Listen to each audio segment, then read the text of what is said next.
प्रीति में अभाव हो और फालतू का यदि दबाव हो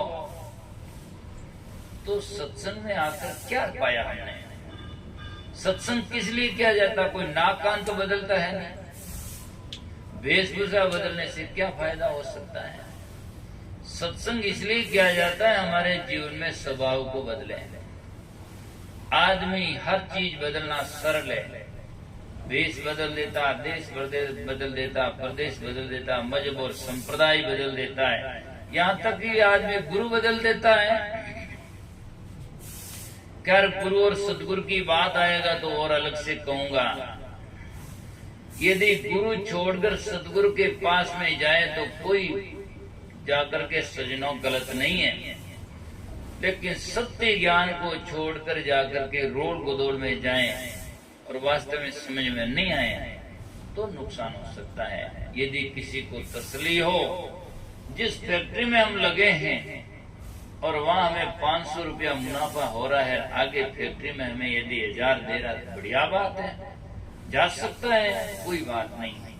पर जिस दिन से सजना ऐसा तो न हो कि भूल में 1000 वाले की छोड़कर हम 500 वाले में तो नहीं चले जाएं, तो जीवन गर्त में चला जाएगा। इसीलिए सजना सदगुरु कबीर साहब के सिद्धांत को, मूल को छोड़कर के भूल में जाना तो हाथी के ऊपर से उतर करके गद्दे पर बैठने के सिवाय क्या हो सकता है? उसे कुछ नहीं हो सकता है। इसलिए सजना संत महापुरुष कहते हैं, जब से मन प्रतीत भई है तो दिन दिन ओगुण छूटन लागा, बढ़ने लागी प्रीति नहीं है। उन भक्त की, उन संत की या उन जिज्ञासु जन की प्रीति रात दिन बढ़ती जाती है, प्रीति में अभाव नहीं होता है। तो इसीलिए तो सजना भक्त जो होता है ना, तो वो कैसे बनता है, उसका एक अलग अलग परिणाम है। संत को, भगत को, एक तो बनता अभाव से, कोई कमी हो जाए, नुकसान हो जाए तो कोई साधु बन जाए या बोली जाए किसी महाराज से दीक्षा ले लें, माता पिता लाल खत्म हो जाए। एक तो बनता है अभाव से, दूसरा बनता है प्रभाव से। कोई संतों की वाणी सुनकर के उसका जीवन बदल जाता है, तो उसे प्रभाव कहते हैं। एक महात्मा की वाणी सुने उसका जीवन बदल जाता है। तो दूसरा बनता प्रभाव से और तीसरा बनता है स्वभाव से। उनके जीवन में स्वभाव में होता है, जन्म से विचारों में होता, संतता का, भक्त का लक्षण होता है। और चौथा कोई दबाव में बन जा माड़े, तो दबाव से बनता है और अभाव से बनता है। उसके जीवन में सदा सदा एक रस भाव नहीं रहता है। वो तो गिरगिट के समान है। दरिया साहब वाणी में लिखते हैं, गिरगाटिया किस कामरा, पल पल पलटे रंग। इससे तो कौवा बोला जब सदा एक सा रंग। गिरगिट बरसात के टाइम में 10, 5, 9 रंग करता है, 7 रंग करता है, और सर्दी में देव तो पता नहीं कहाँ घुसता है, कोई पता नहीं मालूम पड़ता है। इससे तो कौवा ठीक है, बाहर से भी काला, भीतर से भी काला, दोनों में निर्णय तो हो। इसीलिए भक्त होता है कबू को भरिया समुद्र सान, कबू को ये छांट। कबू तो उनका दिल समुद्र के समान भरा हुआ दिखाई देता है, और कबू छांट पर भी कुछ नहीं, तो जन दरिया दूध का सूखे ये किरगांठ, वो किरगांठ के समान है। इसीलिए संत महापुरुष कहते हैं, हमारा भाव संसार में सजना कोई भी बात को प्राप्त करने के लिए, कल्याण प्राप्त करने के लिए सब कम ज्यादा हो जाए। शरीर तो कम ज्यादा हो ही रहा है, उम्र कम होती जा ही रही है, और क्या, कंठ और आवाज या उम्र ये तो सब शरीर में कम होता जा रहा है। लेकिन इन सब को कम होने से परवाह नहीं करने पर, लेकिन हमारा भाव कम नहीं होना चाहिए। यदि भाव कम हो गया तो सोचना सब खो गया, कुछ भी नहीं बचा सकता है। बाजार में भी भाव गिरता है तो लोगों के कितना नुकसान होता है, और यदि हृदय में भाव गिरता है तो वो भवसागर से कैसे गिरता है, वो तो ऐसे मर जाएगा। इसलिए भाव संसार में सोचना हमेशा के लिए गहरा बनाए रखना चाहिए, और भाव ही प्रधान है। चाहे बाजार में जाओ और चाहे सत्संग और भक्ति भजन में जाओ, यहाँ भी आओ और भाव होगा तो अच्छी तरह से सुन पाएगा, और भाव नहीं होगा तो कोई नींद लेगा, कोई पता नहीं उठ कर भाग जाएगा, क्योंकि उसके श्रद्धा नहीं, भाव नहीं है। इसलिए भाव के बिना भीतर में चाव नहीं होता, और जब तक जाकर के सच्चाव नहीं लगता तो सत्संग का रसा स्वादन नहीं आता, और रस नहीं आता तो फिर वो उसको बैठा नहीं रह सकता है। तो जब से मन प्रतीत वही है, दिन दिन वो गुण छूटन लागे। उनका लक्षण यह है कि एक एक को गुण छूटता जाएगा। पहले क्या करता था, नशा करता था, आज नहीं करता है। पहले जाकर के सजनों सोए रहता 8-8 बजे तक, आज सोया नहीं रहता है। पहले नियम और पाठ कुछ नहीं करता, समय से पाठ करता है। पहले संत महात्मा से डरता नहीं, आज डरता है। और पहले जाकर के सजनों वेमनस्या, ऋष्यर, काम, क्रोधन, लोभ, ये सब बातें हैं। तो सजनों एक साथ में तो छोड़ना मुश्किल होता है। कोई भी संत महात्मा के जीवन में ऐसा छूट जाए, ऐसा बहुत कम उदाहरण देखा जाता है। लेकिन एक एक चीज का हमें जीवन में परित्याग करना चाहिए। जैसे कोई भोजन पा रहा है तो 4 हो रहा है, एकदम तो मैं जानू नहीं रहा, एक एक ग्रास जाता है, एक एक ग्रास जाते जाते पेट भर जाता है। ऐसे ही एक एक सदलक्षण लेते लेते लेते लेते लेते हमारा जीवन विकास से भर जाता है। ऐसा न हो, ध्यान रखें कि एक एक ओगुण लेते लेते लेते ओगुणों से न भर जाए और डूब कर न मर जाए, ऐसा नहीं हो। ज्यादातर कई लोग तो होते हैं इस प्रकार से, जहाँ भी जाते हैं सारग्राही नहीं होते हैं, सारग्राही होते हैं। सारग्राही होने से कभी कल्याण नहीं हो सकता है। जहाँ भी जाओ, घर में जाओ, मकान में जाओ, दुकान में जाओ, लेने वाला तो कहाँ नहीं ले सकता है, और नहीं लेने वाला कुछ भी नहीं ले सकता है। लेने वाला क्या नहीं ले सकता है? कुत्ता से ले सकता है। पलटू साहब कहते हैं, स्वान वृत्ति पावे सोई खावे, रहे चरण लोलाए। कुत्ता में अवगुण है, कितना को मिठाई खिला दो पर हड्डियां खाता रहता है, गंदगी। पर गुण भी है कि कितना उसको थोड़ा सा दे दो और वो खाकर तृप्ति से शांति से बैठ जाएगा, और जिसका टुकड़ा खाता उसकी हाजिरी बजाएगा, है ना। और पूरे खेत में से निकल जाएगा तो मदिरा काकड़ी कुछ भी नहीं खाएगा, बस जैसा का वृत्ता की होकर के निकल जाएगा। और मनुष्य खेत में से निकले तो कीन की तो खाएगा, बड़े थैलों पर हाथी लाएगा, है ना। ऐसे लोग क्या कल्याण पाएगा? तो कुत्ता से वो गुण ले सकते हैं, किससे नहीं? मूर्खों से ले सकते हैं, शराबी से ले सकते हैं। शराबी की देखो आप, कितना सा नशा करता है, थोड़ा सा पीता है, रोड पर सो जाता है, दुनिया की परवाह नहीं करता, मस्ती इसे कहते हैं। और हम सत्संग का रस पिए, ज्ञान पिए, सदगुरु का ज्ञान पिए, और दुनिया की परवाह करें तो फिर कहाँ पिया? समझो कि अभी समझ में आया ही नहीं। रस आ जाए तो पीछे कुछ दिखाई नहीं देता है, और पीछे दिखाई देता है, इसका मतलब अभी तक पिया ही नहीं, अभी तक वो तो छलक नहीं आई। और छलक आ जाएगा ये तो फिर खलक कुछ नहीं नजर में आएगा। सूर्य थोड़ा दिखाई देता है, जितने में अंधकार भाग जाता है, वो सामने टिक नहीं सकता है।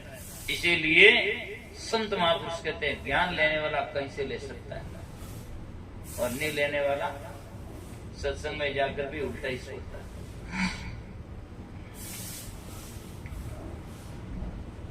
एक कोई बहुत संत घराने से आई नए घर में, आगे ससुरा, सासू, पति, ननद सब खड़ूस, कोई सत्संग सुनने के लिए तैयार नहीं, अच्छा सुनते नहीं, समझते नहीं।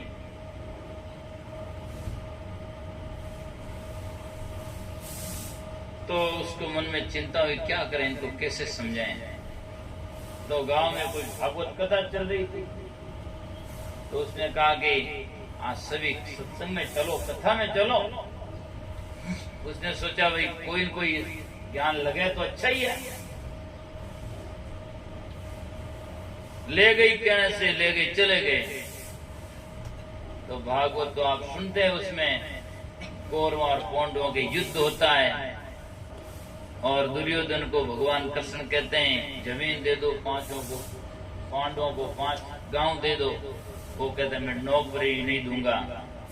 कुंती का वर्णन करते हैं, सब महाभारत तो सब जानते हैं, महाभारत की कथा, भागवत की कथा उसमें सुन लेते हैं। तो सुन लिया और शाम को या सत्संग के बाद में घर आए तो बहू ने पूछा, सबसे पहले अपने पति से पूछा, क्या सत्संग में आज कथा में सुना, क्या समझ में आया? क्या हाँ समझ में आ गया मुझे। कि क्या समझ में आया? कि इतने दिन तो मैं जानता कि एक पुरुष की नार पतिव्रता होती है और जाकर के, लेकिन अब मुझे मालूम हो गया कि पांडवों के 5 के एक नारी थी। तो हो सकता कितने जाकर के मुझे निर्णय हो गया कि आज के बाद में मुझे संदेह नहीं रहा। तो उसने तो सोचा ये पतिव्रत धर्म सीखेगा, उसने उल्टा सीख लिया। उनकी सास से पूछी, तुमने कथा सीखी, कुछ सुना? कि हाँ सुना। क्या सुना? कि मैंने सोचा कि आज के पहले मैं सोचता था कि जाकर के सती उससे कहते हैं कि जो पतिव्रत धर्म सस्ती है और जाकर के विवाह होने के बाद में या पहले के जीवन में कभी भी ऐसा गलत व्यवहार आचरण नहीं करते। अब मैंने कल सत्संग में कहा सुना कि कुंती के कुंवारी के बच्चा हुआ, तो मुझे निर्णय हो गया, अभी इसमें मुझे संदेह नहीं रहा कि सती किसे कहते हैं। तो वो तो अलग से थे, अच्छा समझानी चाहती थी, लेकिन वह सब उल्टा समझ गया। पिता से सोचा, पूछा ससुर से, आपने सुना कथा? कि हाँ मैंने सुना। क्या सुना?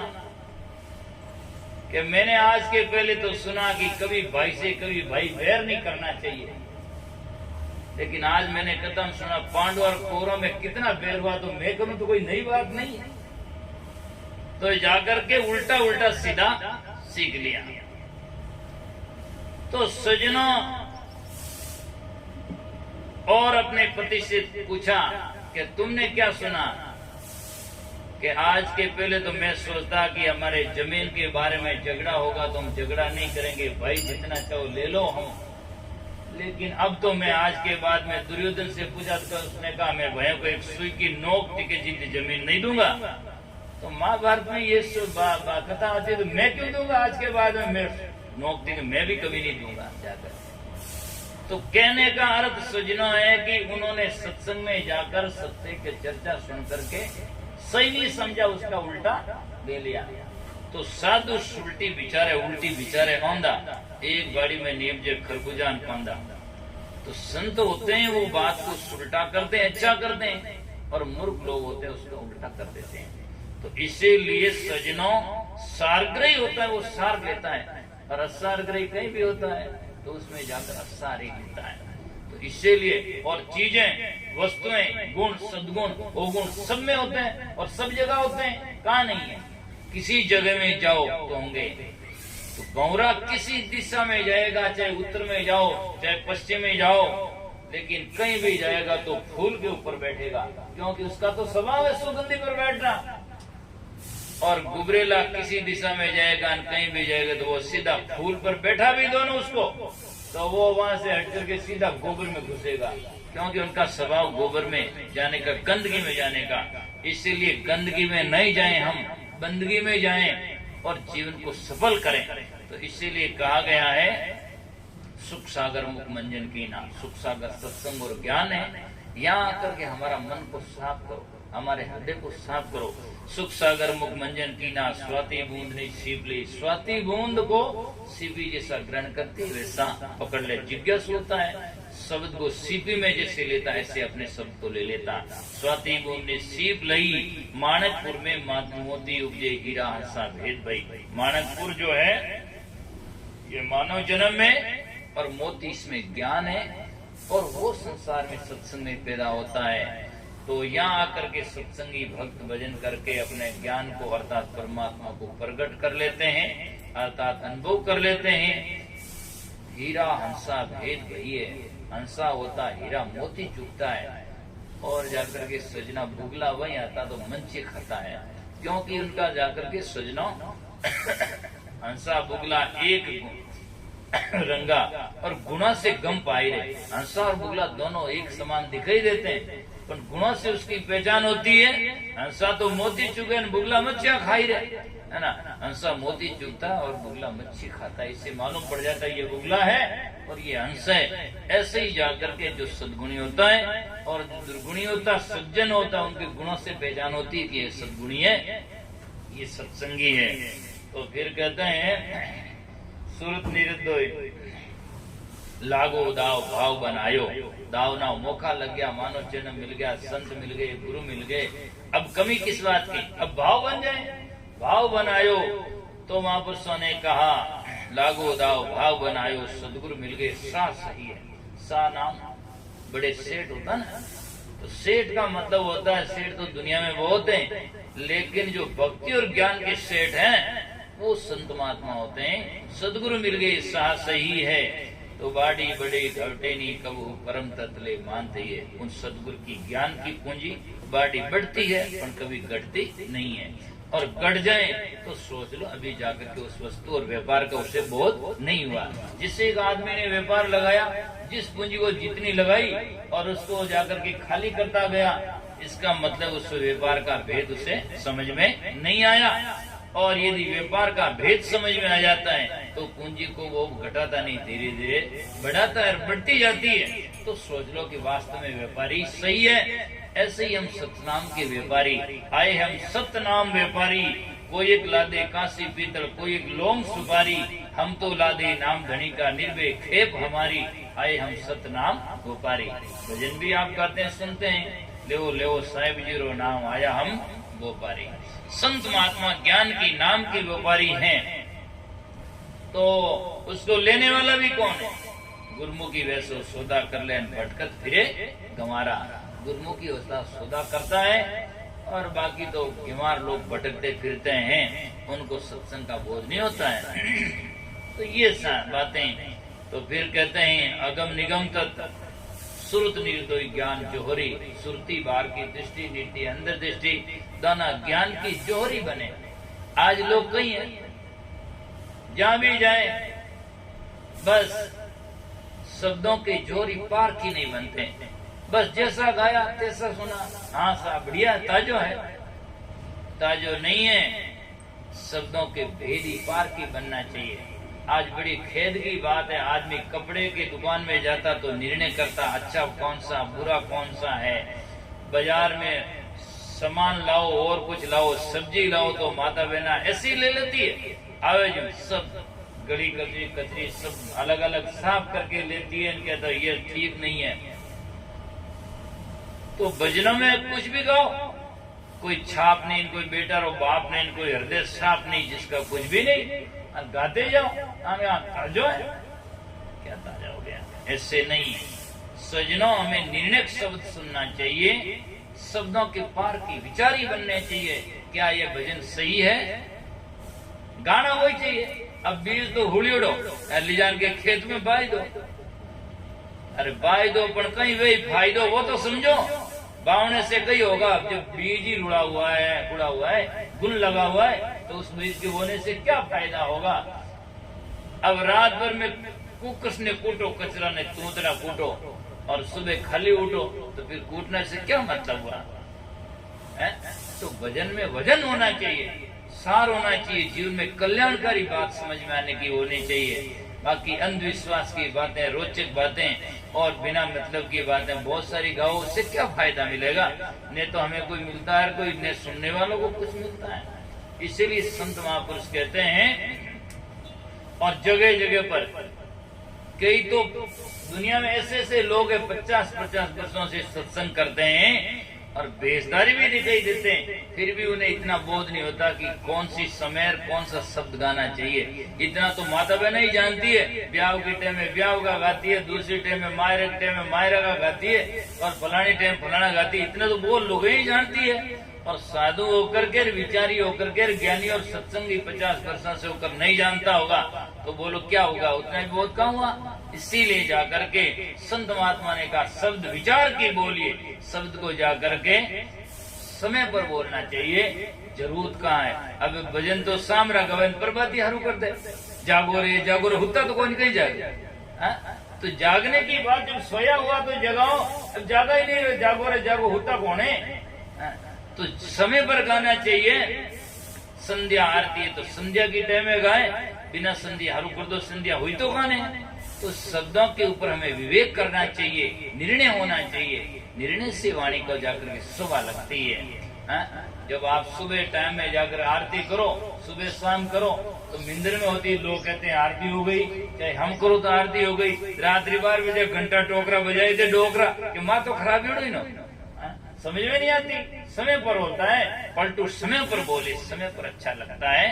इसीलिए संत महात्मा ने कहा, शब्द के विचार की बोलिए, शब्द के हाथ नहीं पाऊं, एक शब्द करे ओस दिन, एक शब्द करे घाव। तो संत महापुरुषों ने कहा कि कई समय में दिन बढ़ान, कई समय में रात। तो संत महात्मा कहते कई समय में दिन बढ़ान, कई समय में रात है, अलग अलग समय पर बोलना चाहिए।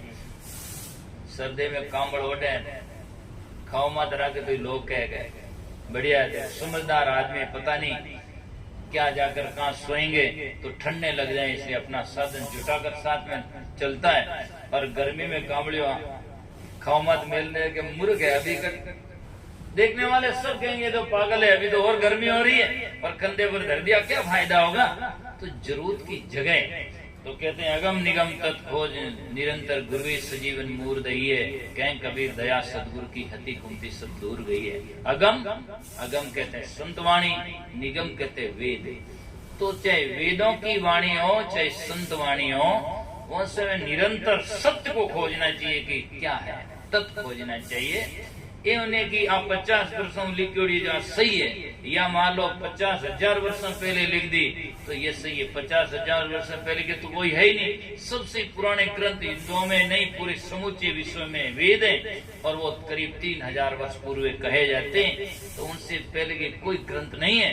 तो ऐसा नहीं हो कि जितना पुराना लिखा हुआ सही हो जाए।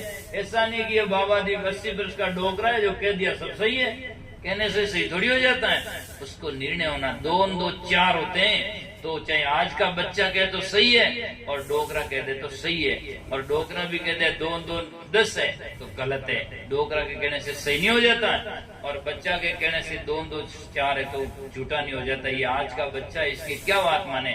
बात सही हो उसकी माननी चाहिए, जिससे हमारा भला होता है।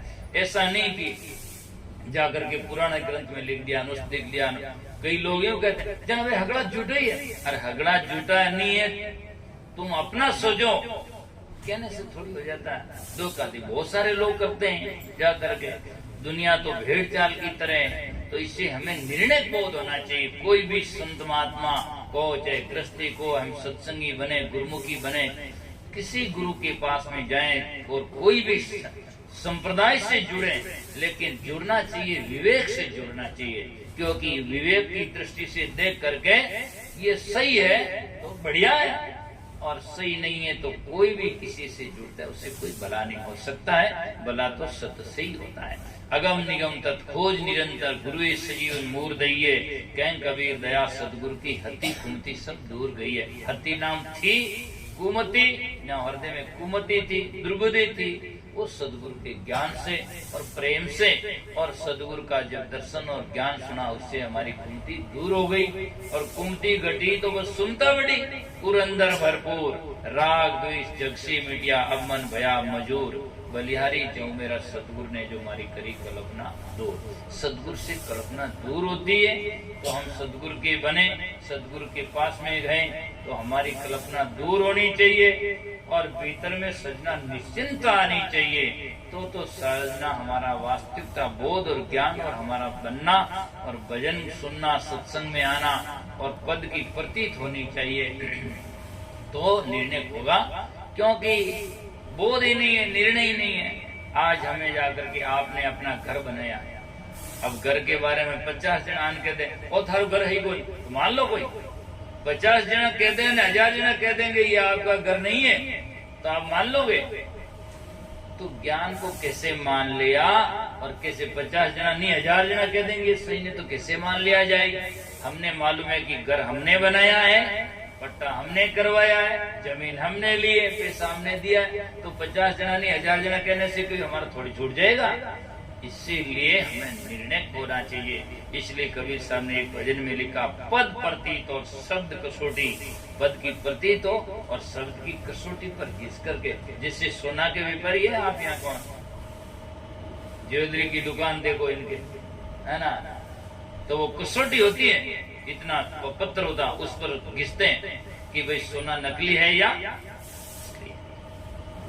और मैं भी नहीं जानता, साकी तो मैं साधु हुआ माधु जब से जानता था, लेकिन कई वर्षों तक मैं सोचता था कि कसौटी किसे कहते हैं। मैं कसौटी ताप को सोचता था कि भाई कसौटी ताप देने से लोग सोने की मालूम हो जाते हैं। लेकिन यहाँ बेंगलोर में नंदिनी लेआउट में भोगलाल की दुकान पर मैं बैठा, तो जब एक अंगूठी लेकर आया लोग उसको गिरवी धरने के लिए, तो उसने कहा घिसा, उस पर एसिड डाला, तो क्या सही है? तो मैंने पूछा ये क्या है, कि ये शायद कसौटी है। ओहो, तब मेरे को मालूम पड़ा। तो ऐसा नहीं होता है कि ज्ञान सब, तो उन्हीं से मेरे को ज्ञान हुआ कि भाई कसौटी अलग चीज है। अब मैं कह दूं इनके कहने से क्या हो गया, भले किसी से हो, सत्य होता है। तो पद प्रतीत और शब्द कसौटी, जिससे सोना को कसौटी पर घिसकर उसका निर्णय किया जाता सोना असली है या नकली है, ऐसे ही वाणियों को शब्दों की कसौटी पर घिसके देखना चाहिए ये सही है या नहीं है। पूरा इतिहास वाणी कहती है कि संतों का मानव जन्म दुर्लभ है, मानव जन्म दुर्लभ है। और दूसरा लोग वाणियों गाते हैं, काश बाकाश भी रहता संबंध में होता हीरा दास। जब काश बाकाश भी भजन कर सकता है तो मानव जन्म की जरूरत ही क्या, क्यों रोना है, वही भजन कर लोगे। तो ऐसे नहीं होता, शब्दों की कसौटी को समझो।